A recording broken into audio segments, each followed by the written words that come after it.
Le Président est un mélange unique de politique et de fiction qui sortira en salle ce mercredi 1er mars 1961.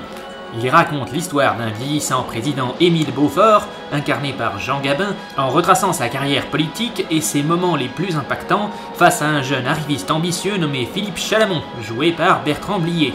Adapté du roman éponyme de Georges Simenon, avec lequel il prend cependant certaines libertés, l'intrigue joint les événements dans une chronologie non linéaire afin d'exemplifier son propos de délitement du monde politique français. Je ne vois pas pourquoi on ne ferait pas confiance à des financiers en matière de finances. L'ennui, c'est que leur intérêt ne coïncide pratiquement jamais avec ceux du pays. Qu'est-ce que cela prouve?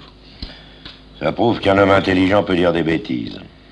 Sous la direction d'Henri Verneuil, le film est élevé par la performance de Jean Gabin, qui interprète avec brio des dialogues de Michel Audiard qui restent percutants sans jamais rentrer dans l'outrancier. Il y a des patrons de gauche, je tiens à vous l'apprendre. Il y a aussi des poissons volants, mais qui ne constituent pas la majorité du genre. Outre Gabin, personnage principal, et Bertrand Blier, son rival, qui monopolise à juste titre la majorité de la pellicule, le film ne brille pas par son casting, dans lequel on pourra cependant retrouver Alfred Adam dans un petit rôle ou une apparition surprise de Léon Zitrone dans son propre rôle.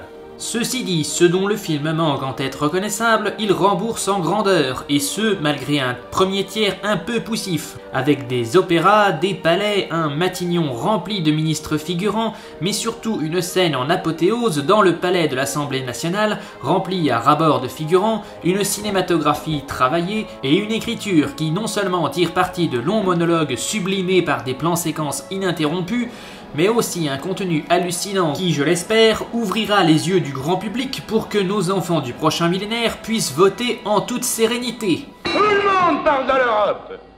Mais c'est sur la manière de faire cette Europe que l'on ne s'entend plus. C'est sur les principes essentiels que l'on s'oppose. Au grand Dieu, oui, ce serait tout de même une sacrée guigne de laisser ma flemme repousser cette vidéo jusqu'à après les élections européennes, n'est-ce pas? Par son contenu et la performance de son acteur principal, Le Président est un film hautement recommandable et tout un chacun pourra tirer une leçon de cette fiction politique remplie de bons sentiments et de cruels retours à la réalité.